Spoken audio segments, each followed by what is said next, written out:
የምናገርበት ሐሳብና ርዕስ መርገም ከቶ አይሆን። አሜን አሜን። መርገም ከቶ አይሆን።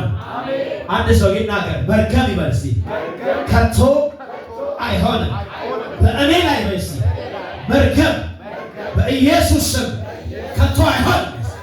ድገምና በኢየሱስ ስም መርገም በሕይወቴ ላይ በኑሮዬ ላይ በቤቴ ላይ በዘሬ ላይ በልጆቼ ላይ አይሆን በሉ። ሃሌሉያ። መርገም አይሆን። ሻቲና ማሳ እና ከተነጋገርን በኋላ እንጸልያለን። አሜን ነው ወይ? ዘምተን እንጸልያለን።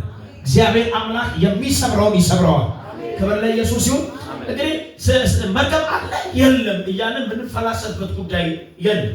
ምክንያቱም የእግዚአብሔር ቃል ሲነግረን መርገማችንን ጌታ ኢየሱስ ክርስቶስ በጎልጎታው በቀራንዮው ላይ ምን አድርጎታል? ወስዶታል ብሎ ይነግረናል።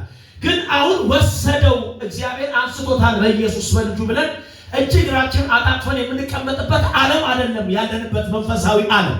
መንፈሳዊ ዓለም የሚጠይቀን አንድ የሆነ አካሄድ አለ። እሱን መስመር ከለቀቅን ግን ማለት ነው ያ የጥፋት ልጅ ዲያብሎስ ለሱ ስራ ለሱ አካሄድ አባለ የተመቸ ሁኔታ እንፈጥራለን ማለት ነው። ስለዚህ መጽሐፍ ቅዱስ እንደዚህ ይለናል። በረከት አለ ብለን ስናምን መርገም እንዳለም ማመን አለብን። መርገም እንዳለም ማመን አለብን።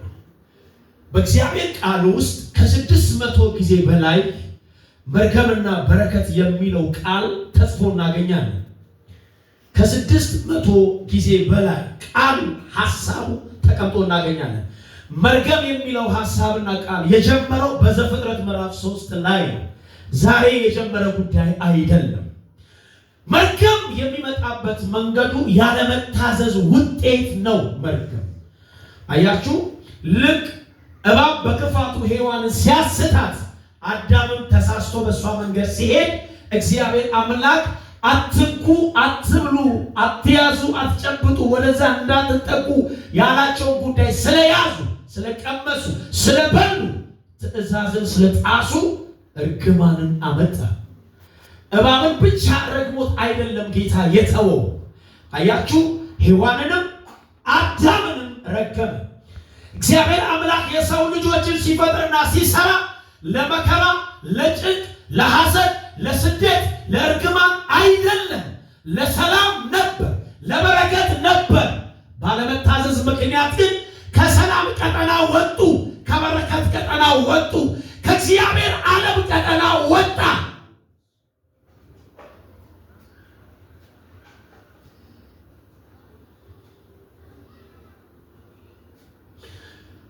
በረከት ከትውልድ ወደ ትውልድ እንደሚተላለፍ ሁሉ በደንብ ስሙን።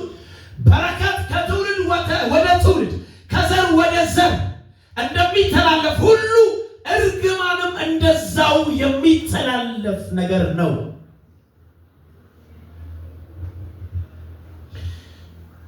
በኢያሱ መጽሐፍ ምዕራፍ 6 ላይ የኢያሪኮ ቅጥር ከፈረሰ በኋላ ኢያሱ አንድ ነገር ተናገረ። ይህችን ከተማ ለመስራት የሚነሳ የሚያስብ ልጁ እሱ ራሱ ዘሩ ትውልዱ ምን ይበላል? ይሙት ይሙት አለ። ትውልዱ ይሙት። የፈረሰውን ቅጥር ለመስራት የሚነሳ የኢያሪኮ ልጁ ትውልዱ ዘሩ ይሙት።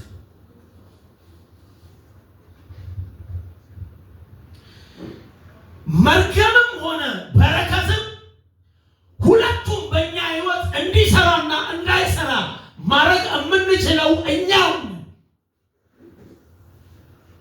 መርገም በእኔ ሕይወት እንዲቀጥል ማድረግ እችላለሁ፣ እንዳይቀጥልም ማድረግ እችላለሁ። በረከት በእኔ ሕይወት እንዲቀጥል እንዲሰራ ማድረግ እችላለሁ፣ እንዳይሰራ ማድረግም እችላለሁ። እንዴት? የእግዚአብሔር ቃል በዘዳግም 28 ላይ የተቀመጠ ሁለት ሐሳብ አለ። ማለት የአምላክን ቃል ብትሰማ አይደለም ምን ማለት ነው? መስማት ማለት ብታደርገው ብትታዘዘው ብሎ ሰፊ በረከቶች ይናገራል። የአምላክን ቃል ትእዛዝ በመስማት ውስጥ ያለ በረከት ከእርግማን የምታመልጥበት መንገድ። አሜን ነው ወይ? ምን መሰላችሁ? አሁን በከተማ ብሩክ ትሆናለህ፣ በገጠር ብሩክ ትሆናለህ፣ በመግባት በመውጣት ብሩክ ትሆናለህ፣ በእርሻ ብሩክ ትሆናለህ፣ ስምህ የገነነ ይሆናል እያለ እግዚአብሔር አምላክ በሙሴ አማካኝነት ዘዳግም 28 ላይ ይህንን ይናገራል። በመታዘዝ ውስጥ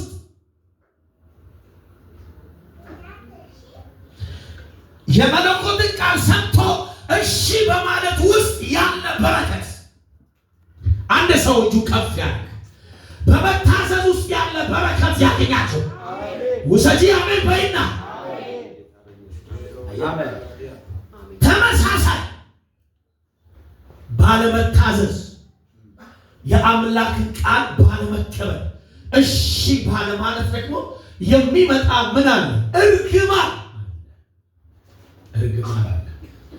ልክ ታዘ በረከት እንደምትቀበለው በረከት በአንተ ላይ እንደሚወጣ ልክ እንደዛ ባለመታዘዝም የምትቀበለው እርግማን አለ። መጽሐፍ ምንድን ነው የሚለን? ጳውሎስ አለመታዘዝን አለ በመታዘዝ ምን እናደርጋለን? እንበቅላለን። አሜን። የሰማኝ ሰው አለ? ካጠገበላ ሰው ነገር አለመታዘዝ በለው። የምትበቀለው በመታዘዝ ነው። አለመታዘዝን በለው። የምትታዘዘው የምትቀል ማለት የምትበቀለው በመታዘዝ። ኢየሱስ ያተናል። እግዚአብሔር ካለመታዘዝ መንፈስ ያውጣችሁ። እግዚአብሔር ካለመታዘዝ መንፈስ ያውጣችሁ። አሜን።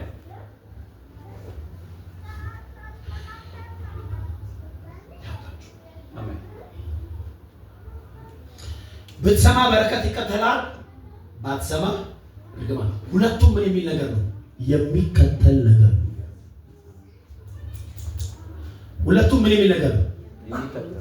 ወዳጆች መከተል ማለት ምን ማለት ነው? የሚሄድ እኮ የሚተላለፍ ነገር ነው። አንተ ብታልፍ ራሱ ይመጣል እዚህ ማለት ነው። ይሄ ቢያልፍ እዚህ ይመጣል፣ ይሄ ቢያልፍ እዚህ ይመጣል ማለት ነው። ይከተልሃል ማለት ነው። ሃሌሉያ ሃሌሉያ። ስለዚህ ባለመታዘዝ መንፈስ የሚመጣ እርግማን በመታዘዝ መንፈስ እንበቀለዋለን። አንድ ሰው አሜን ይበል። አንድ ሰው አሜን ይበል።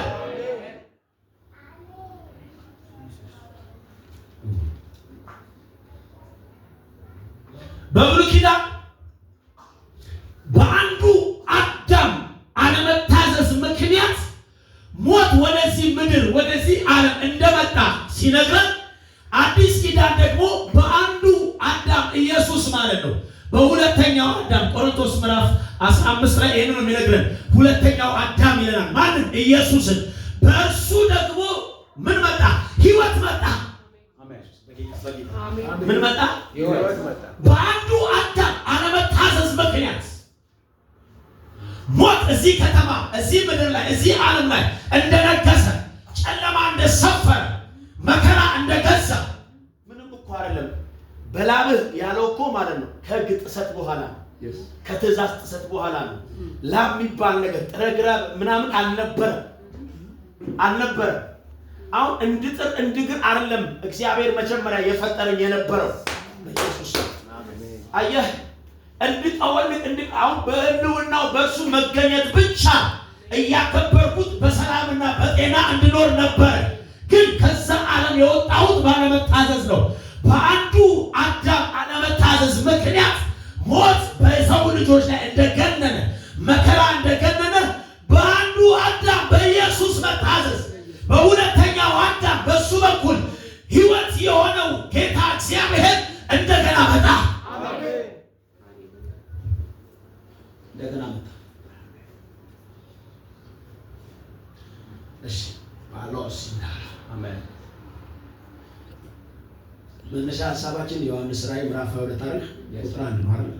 እንደው ዝም ብዬ እንዳላልፈው ልናገር። በአደባባዩም መካከል ከእግዚአብሔርና ከበጉ ዙፋን የሚወጣውን እንደ ብርሌ የሚያንጸባርቀውን የሕይወት ውሃ ወንዝ አሳየ። በወንዙ ወዲያና ወዲህ በየወሩ እያፈራ 12 ፍሬ የሚሰጥ የሕይወት ዛፍ ነበር። የዛፉም ቅጠሎች ለሕዝብ መፈወሻ ነበሩ። ከእንግዲህ ወዲህ መርገም ከቶ አይሆንም። ወይ በርስ ከእንግዲህ ወዲህ መልስ መርገም ከቶ አይሆንም።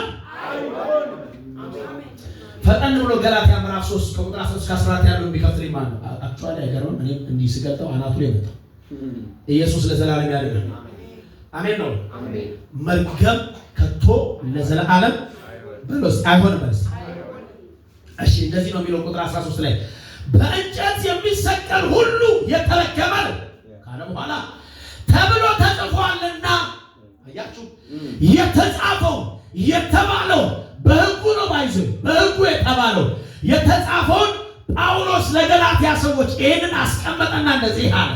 ዴና ሶንቴላ ራቦሽ ሻንታላ ክርስቶስ ስለኛ ወይ እዚህ ቤተሰዋል በጌታ አሜን። እዚህ ቤተሰዋል ክርስቶስ ስለማ ስለኛ እርግማን ሆኖ ከሕግ እርግማን ዋጀን።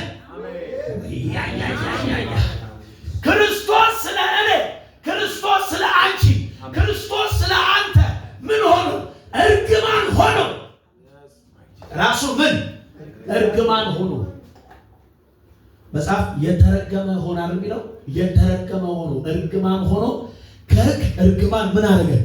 ዋጀ። እኔ እዚህ ከታች ያለችው ቃል ታስደንቀኛለች። እንደዚህ ይላል ያው ከሕግ እርግማን ዋጀ ብሎ የመንፈስን ተስፋ በእምነት እንድንቀበል የመንፈስን ተስፋ በእምነት እንድንቀበል የአብርሃም በረከት ወደ አሕዛብ በኢየሱስ ክርስቶስ ይደርስላችኋል። አሜን አሜን አሜን።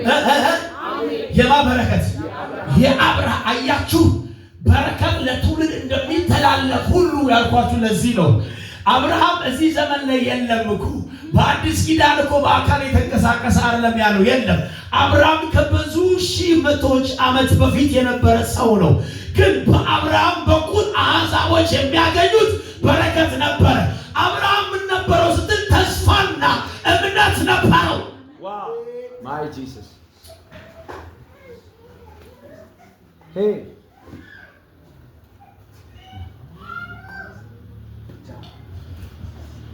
ሻባሪዞ አሜን።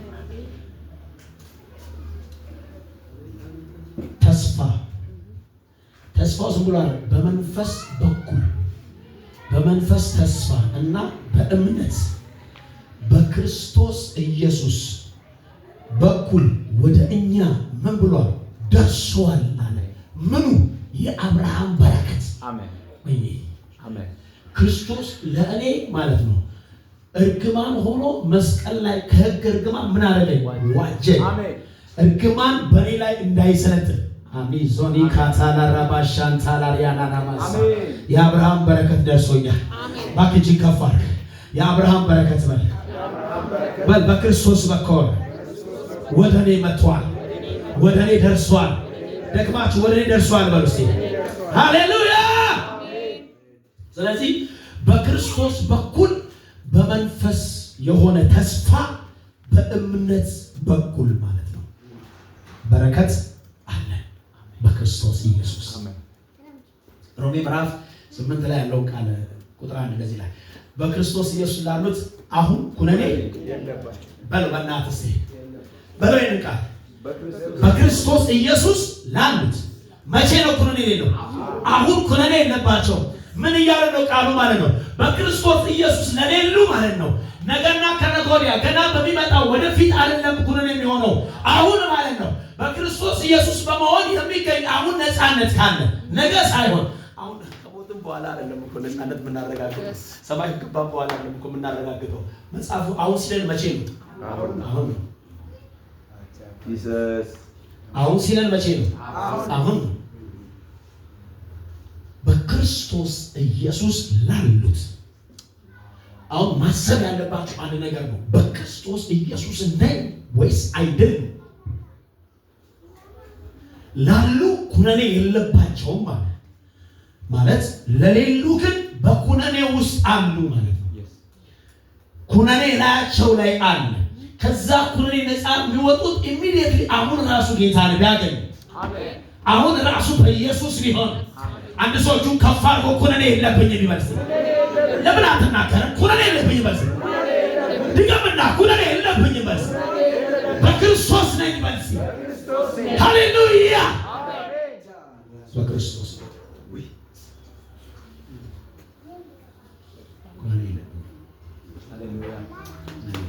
ሃሌሉያ። ቁጥር 1 ላይ ነው። ቁጥር 1 ላይ ምንድን ነው የሚለው? እንግዲህ በክርስቶስ የዘላለም ኩነኔ የለባቸውም።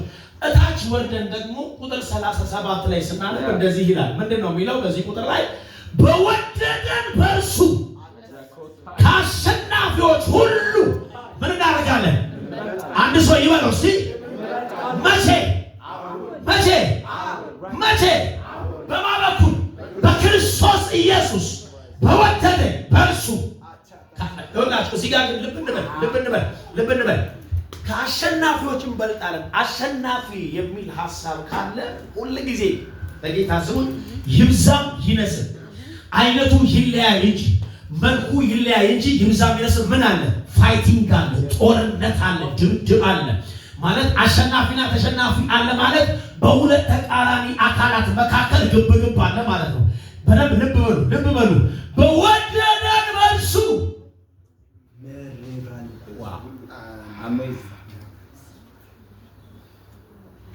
ከአሸናፊዎች ሁሉ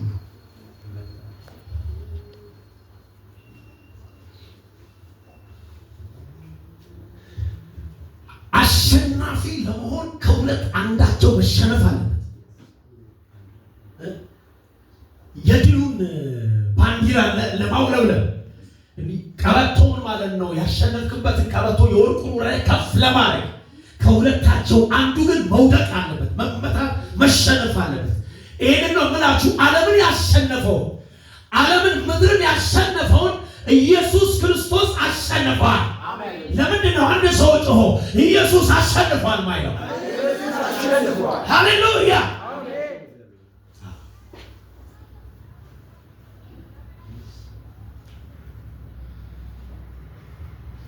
ክርስቲያን እንዳይሞኝ ሞኝ እንዳይሆን ማወራው ነገር አለ ከታች አሸንፎልኛል ብዬ እጅና እግሬን አጣምሬ ቤት እንድተኛ አይደለም።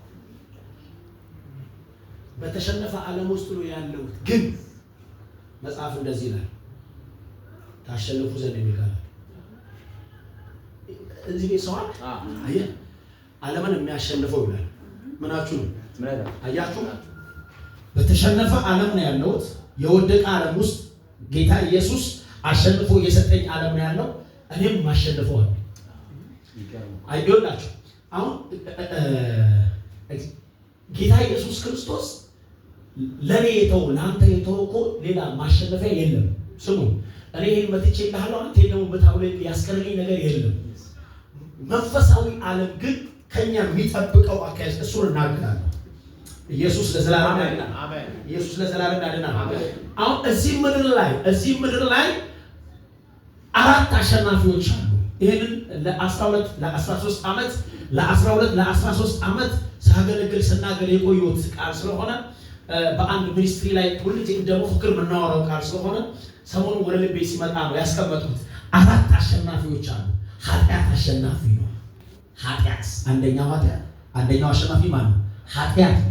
ሁለተኛው አሸናፊ ሰይጣን ነው። ሶስተኛው አሸናፊ ሞት ነው። አራተኛው አሸናፊ ሲኦል ነው። ኃጢአት፣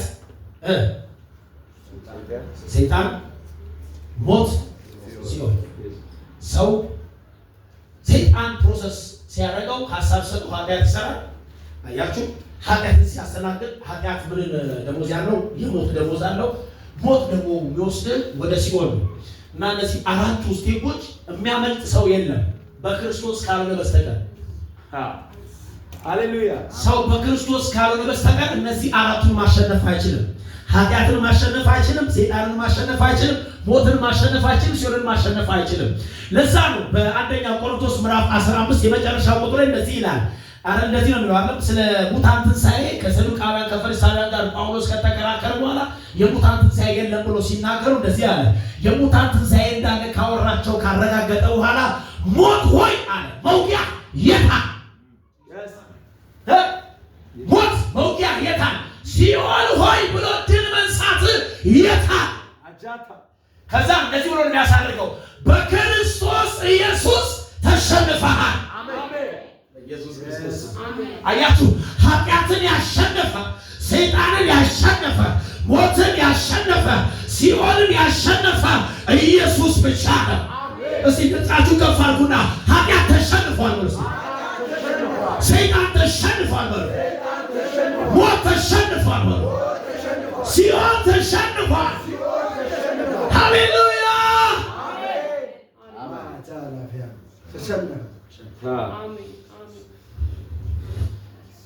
ጳውሎስ ሮሜ ምዕራፍ 8:37 ላይ ለዛ ነው በወደደ በእርሱ ከአሸናፊዎች አያችሁ፣ ከተሸናፊዎች አይደለም። እዚህ ቤት ሰው አለ ከተሸናፊዎች አይደለም፣ አሸናፊ ከሚባሉት በዚህ ዓለም ላይ እንትን አይደለም። በተረዳኛለ ስፖርት ሻምፒዮንስ ማለት የአሸናፊዎች ምን አሸናፊ ሆነ የአሸናፊዎች አሸናፊ ሊግ አለ፣ ታች ሊግ አለ፣ ምናምን አለ፣ ምናምን ከታች ወረዳ አለ፣ የሰፈሩ አለ፣ የቀበሌው አለ፣ የወረዳው አለ ምናምን። ግን አንድ ደግሞ አለ ሃይራርኪ ያለው ከፍተኛ የአሸናፊዎች አሸናፊ የመጨረሻ ግጥሚያ አለ። አያችሁ እግዚአብሔር አምላክ ስለኛ ብሎ ጌታ ኢየሱስ ክርስቶስን ሲልከው የአሸናፊዎች አሸናፊ ከሆነው ጋር ነው ያጋጠመው። እንደውም በሞተ ጊዜ መጽሐፍ ሲናገር ወደ ሲኦል ወረደ የሚለው ወደ ታችኛው ክፍል ወረደ፣ ወደ ሲኦል ወረደ። በዛስ ወንጌልን ሰበከ። አለቅነትን፣ ስልጣናትን፣ ኃይላት ሁሉ ምን አድርጎ ገፎ ወስዶ አሜን ናችሁ። መርገም ከቶ አይሆንም። ድገሙና በርሲ ደግመሽ ተናገሪ። በኢየሱስ ስም በሉ እስቲ መርገም በሉ እስቲ ከቶ በሕይወቴ ላይ በነገሬ ላይ በዘመኔ ላይ አይሆንም። ልብ ልንልና ልናስተውል የሚገባ ነገር አለ። መንፈሳዊ ዓለም በእምነት የመጽናት ዓለም ነው። አሁን አሸንፎልናል፣ እውነት ነው። ድልን ሰጥቶኛል፣ እውነት ነው። መርገም በኔ ላይ እንዳይሰራ ተሰቅሎልኛል፣ እውነት ነው። ግን ያ ህይወት ደግሞ ራሱን የቻለ ህይወት ይጠይቃል። ያለንበት መንፈስ ዓለም በእምነት የመጽናት ዓለም ነው። እሱ ብቻ አይደለም። በእምነት የመጽናት ዓለም ብቻ ሳይሆን በመንፈስ የመንቃት ኮንሽስነስ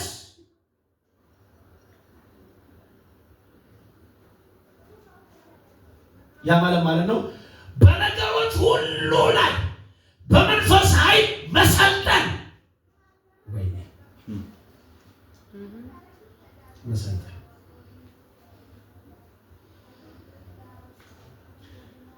ሰው በእምነት ሰው ስላችሁ አማኝ ክርስቲያን የዳንን በእምነት ጸንቶ ሲቆምና በመንፈስ ሲነቃ ለዲያብሎስ ሽንገላ ለክፉ ሐሳብ ታልፎ አይሰጥም። በጌታ የሰማችሁ ነው። ይኸውላችሁ ከጊዜ አይደለም ማወራው፣ ከጊዜ አይደለም ማወራው። ያዕቆብ መልእክት ምዕራፍ 4 ላይ እንደዚህ ይላል አይደለም? ለእግዚአብሔር ምን በሉ ተገዙ። እዚህ ቤት ተዋለ ለእግዚአብሔር ምን በሉ ተገዙ። ከዛስ ዲያብሎስን ተቃወሙት። አሁን ውጭ ላሉ አማኞች ወይም ውጭ ላሉ ሰዎች አይደለም ያዕቆብ በመልእክቱ የሚናገረው፣ በጌታ በኢየሱስ ላመኑ ለዳኑ ለሚዘምሩ ሰዎች ለሚጸልዩ ሰዎች ክርስቲያኖች ነው። ለእግዚአብሔር ምን በሉ ተገዙ። እዛ እንደዚህ ይላል ዲያብሎስን ተቃወሙት ከእናንተም ይሸሻል። ወደ እግዚአብሔር ቅረቡ እርሱም ወደ እናንተ ይቀርባል። ይኸውላችሁ እንዲህ ነው የሚለው፣ መገዛት ያነሳል፣ መቃወምን ያነሳል፣ ከዛ መቅረብን ይሰጠናል። ምን ያህል መሰላችሁ? ዲያብሎስን ተቃወሙት። በኢየሱስ ስም ብቻ ሳይሆን በህይወት ምን በሉት? ተቃወሙት። በህይወት ካልተቃወምከው ቅድም እርግማን የለም ያልከው ነገር ይይዛል።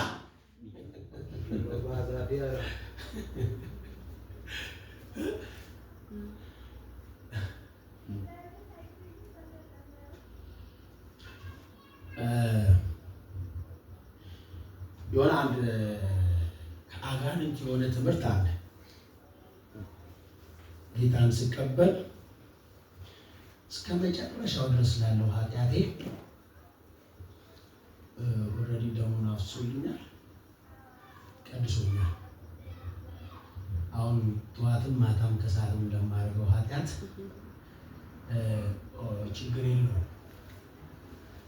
ኦልሬዲ እሱ ያንን የመስቀል ላይ እንትን ሲል ከፍሎታል ብለው የሚናገሩ የሚያስተምሩ፣ እኔ ከጌታ ነው ብዬ አልቀበልም። መጽሐፍ ቅዱሳዊ ትምህርት ማለት ከአጋንንት ትምህርት ነው። ልብ ወለድ ምኞት የሆነ እንደ ስጋ ፍቃድ አርነት ሰጥተው የሚያስተምሩ ትምህርት ነው። በቤተ ጸባዖት ቤተክርስቲያን በዚህ መሰዊያ ግን ይሄ ነገር አይሰበክም በጭራሽ ማለት ነው። የምናወራው የእግዚአብሔርን እውነት ነው። ህዝብ ለመሰብሰብ ብለን ለስጋ ፍቃድ አርነት የሚሰጥ ትምህርት አናወራም።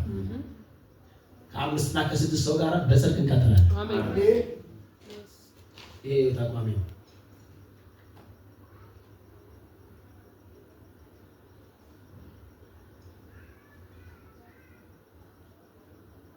ትናንት እኮ እንዲህ ያልክ ነው። በመስቀሉ እኮ ከእርቅ እርግማን ዋጅቶኛል። አሜን ሃሌሉያ ብያለሁ። ወርጄ ግን ስኖር ያንን የሚመጥን ህይወት የማልኖር ከሆነ ወይኔ ለእግዚአብሔር እየተገዛው የማልኖር ከሆነ ዲያብሎስን በህይወትና በጸሎት በኢየሱስም በእምነት በጽድቅ አቋም የማልቃወመው ከሆነ አደጋ ውስጥ ነኝ። አደጋ ውስጥ ነኝ። አማኝ አደጋ ውስጥ ነው። በቃ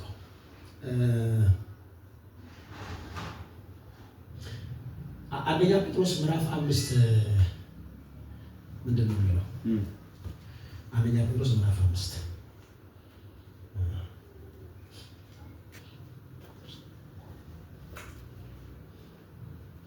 በመጠን ኑሩ አይደል?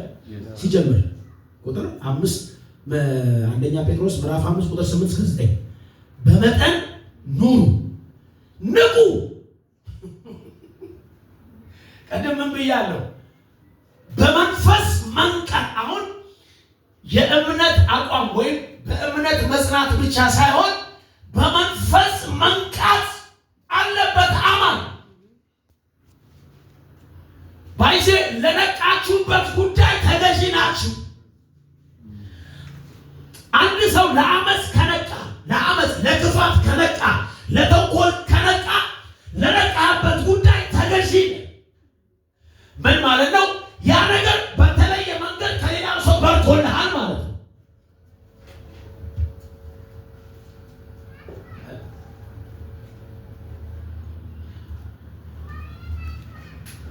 በመጠን ኑሩ፣ ከዛ ንቁ። ባለጋራችሁ ዲያብሎስ ወዳጃችሁ አይደለም። ጓደኛችሁ፣ አሳቢያችሁ ለእናንተ ቢራራ አይደለም። ባለጋራችሁ ዲያብሎስ የሚውጠውን ፈልጎ እንደሚያገሳ አንበሳ ምን ያደርጋል? ይዞራል። ስለዚህ የሚውጥ ፈልጎ ስለሚዞር የማትቃወመው ከሆነ ይውጠሃል ማለት ነው። አይ እሱ ጴንጤ ነው ብሎ ሸሽቶ አይሄድም።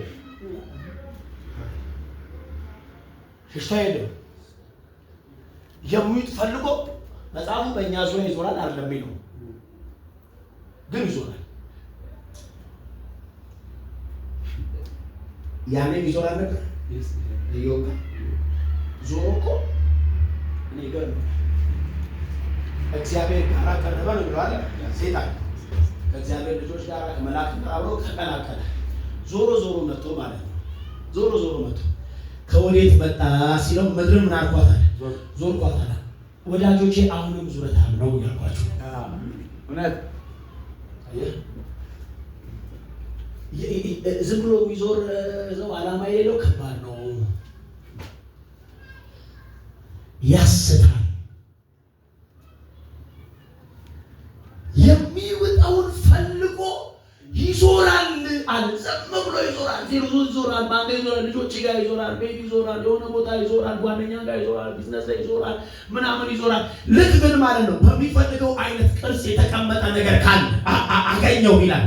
አያሽ አገኘው ብሎ ይውጣል፣ ይበላል፣ ይይዛል፣ ይከተላል።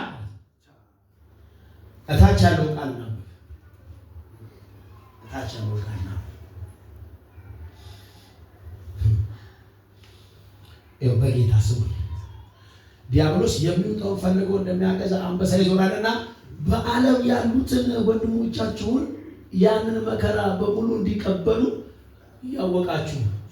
ይኸው በዓለም ያሉ ወንድሞችን ማለት ነው ውጦ ይዞ መከራ ምን እያደረገ ነው? እያበላ ነው። ፍዳ እያበላ ነው። ያንን ምን በሉ እወቁ አለ። ሲዞር በዙረቱ የተጠቀመው ያገኛቸው ለዙረቱ የተመቹ የዚህ ዓለም ሰዎች አሉ። እነሱ ወንድሞች ናቸው፣ አግኝቷቸዋልና ያንን መከራ እየቀመሱ እንዳለ ተመልከቱ፣ እወቁ። ፕሊስ እታች ያለችው ቃል ነው። እታች ላይ በእምነት ጸንታችሁ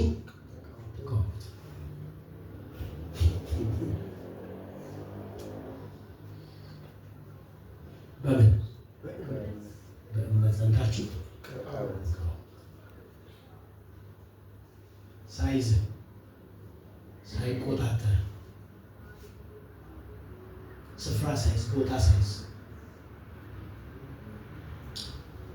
ሁለት የተነበበውን ቃል ታስታውሳላችሁ? የመላእክት አለቃ ሚካኤልና መላእክቱ ከማን ጋር? ከዘንዶ ጋር ምን አሉ? የት? በሰማያዊ ስፍራ የሚለው ሰማይ ተዋጉ እና ሊያሸንፋቸውም አልቻለም ይላል። ከዛ በሰማይ ስፍራ እስከማይኖሩ ድረስ ለቀቀ። ሰማይ እኮ ስፍራ ይዞ ሲዋጋ ነበረ። በኋላ ላይ ግን ስፍራ እስከማይኖር ድረስ ለቀቀ።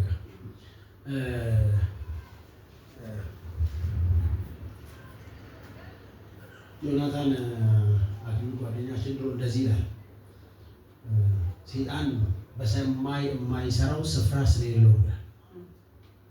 እዚህ ምድር ላይ የሚሰራው አይደል? የዚህ ዓለም ገዢ ይለዋል ቃሉ አይደል? የዚህ ዓለም ገዢ ይለዋል። ሰማይ ላይ የማይሰራው ሰማይ ስፍራ ስለሌለው። ልብ በሉ።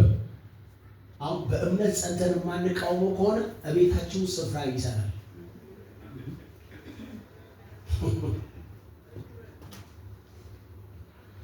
በእምነት ጸንተን የማንቃወመው ከሆነ ኩይሳ ቤቱን ይሰራል። እኛ ሰፈር መጥቶ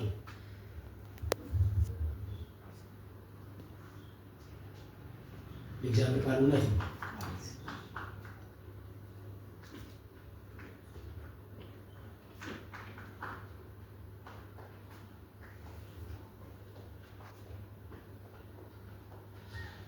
በዓለም ያሉ ወንድሞች ላይ ሊሰለጥን የቻለው ለምንድን ነው? ሁለት ነገር የዓለም ወንድሞች አላደረጉም። አንደኛ አልነቁም፣ ሁለተኛ አልተቃወሙም።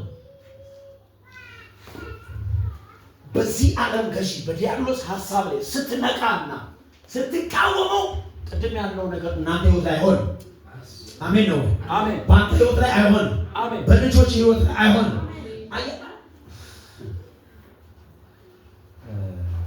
የሰይጣንን ዕቃ ይዘህ ሰብስበህ ይዘህ ሰይጣን ከሌላ ትውጣ ማለት አትችልም። በጌታ ይቻላል። እሱ የሚፈልጋቸው፣ እሱ የሚሰራባቸው፣ እሱ የሚጠቀምባቸው፣ እሱ የሚገኝባቸው ነገር ላይ ሰብስበህ ይዘህ ያንተ አገር ቆንጥጠህ ይዘህ ማለት ነው እንትን ማለት አትችልም። ይዘሃል፣ ንብረት ስጠው፣ ልቀቅለት፣ ስድቡን ስጠው፣ ውሸቱን ስጠው፣ ሌብነቱን ስጠው፣ አመንዛሪነቱን ስጠው፣ ሱሱን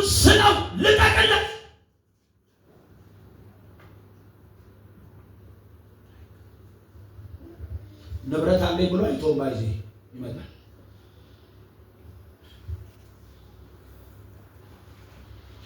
ዲያብሎስ ባለጋራችን እንጂ ወዳጃችን አይደለም። ካጠገባችሁ ለርሶ ንገሩት። ዲያብሎስ ባለጋራ እንጂ ወዳጅህ አይደለም። ደግመህ በለው እስቲ። ባለጋራ እንጂ ወዳጅ አይደለም በለው። ባለጋራ እኮ ባላንጣ ነው አይደል? ባለጋራ እኮ ጠላት ነው። ባለጋራ እኮ ተቃዋሚ ነው። ባለጋራ እኮ ዲያብሎስ። እሱም ምን በለው እንዳትረሱ። በእንደዚህ አይነት ጉባኤ ተገኝተን እንቃወማለን ስንል በኢየሱስም ያንን የምንቃወሙ ብቻ አይደለም። ሰፈር ውስጥ፣ ስራ ቦታ፣ ከጓደኞቻችሁ ጋር መስሪያ ቤት፣ የትም ቦታ ስትሆኑ በህይወት ማኒፌስት በማድረግ በመቃወም ስራውን ድርጊቱን አልስማማ በማለት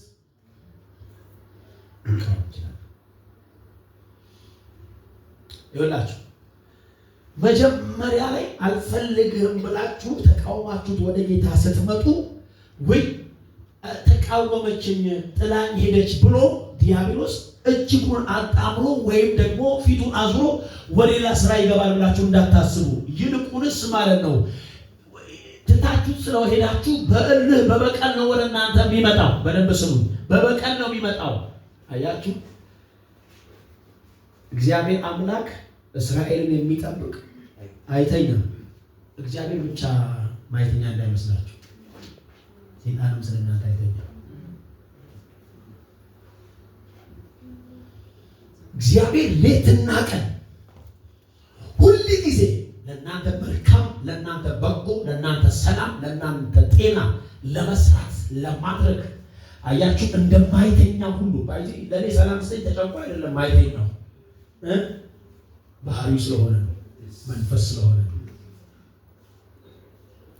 ሰይጣን ዲያብሎስ በቃ ከእጄ ወጥቷል ብሎ አይተኛም። እንደዚህ አይነት መዝሙር ካለም እንዳትዘምሩ እንዳትቀበሉ። ሰይጣን መንፈስ ነው። ሁሉ ጊዜ ጠዋትና ማታ ያያል። ነገርን ለማበላሸት ይከታተላል። አንተ ግን ስትነቃበት መጽሐፍ እንደዚህ ያለ ጳውሎስ ማለት ነው የዲያብሎስን ሐሳብ ምን አናደርገው አንስተው ማለት ምን አናደርገው አንስተው። ከዚህ ተናግረን ይሄን ቃል አንድ ናይጄሪያዊ ይሄንን ቃል ለኛ ሲተረጉም ሲፈታል እንደዚህ አለ። እንዲገባ በጣም እንዲገባችሁ ልንገራችሁ አለ። አሁን የዲያብሎስን ሐሳብ አንስተው እና አጥብቀን መቃወም አለብን የሚለውን ሐሳብ ሲናገር እንደዚህ አለ። እኛ ሀገር እባብ መስኮት ክፍት ከሆነ ቀዳዳ ብቻ ያገኝ እንጂ በጣራት ላይ ይገባል አለ። ናይጄሪያ ይገባል አለና አንድ ቀን አለ እኔ ሳሎን እያጠናው እህቴ ዕቃ ክፍል ምሳ እየሰራችልን ለካ በመስኮት ገብቷል አለ። ጦርነት ግብ ምናምን ነገር። ከዛ ወንድሜ ምንድነው የተፈጠረው ምናምን ብሎ ሲሄድ እባብ ነው። እነሱ እየተጫጫሁ እኔ ጋር ድምፁ መጣ አለ። ሮጬ ስገባ ምንድነው እባብ እስኔ ካለው አለ እና ዱላ ያስኩኝና መታው እና ዝም ብዬ ነጠዋለሁ አለ እና በመጀመሪያ መምታት እኮ ከትየዋለሁ መጀመሪያ ስመታው ከትየዋለሁ አለና እጄ ምናምን ይዘው ተዋሉኝ አለ። ምንድነው እንደዚህ አንዴ እኮ መተገደው አላሉስ አንድ ነገር ልንገራችሁ አለ። እኔ ብስታው አለ እሱ ግን አይስተኝም። ሰምታችሁኛ? እኔ ብስታው አንተ የዲያብሎስን ሐሳብ ከሳትክ እሱ አይሰጥህም። አንቺ የዲያብሎስን ሐሳብ ከሳትሽም እሱ አይሰጥሽም። ሲመጣም ሊስትሽ አይደለም የሚመጣው አገኝሻለሁ ብሎ ነው የሚመጣው። ከነቃህበት ግን አያገኝህም። ኧረ አንድ ሰው አሜን ይበል። አያገኝህም ባይሴ ኔቨር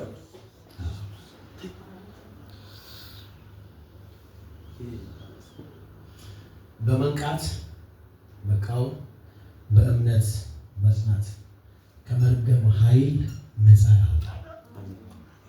አሜን ነው። አሜን። እግዚአብሔር ቤት የሚሆነውን ልባችንን እንሰጥና እንጸልያለን።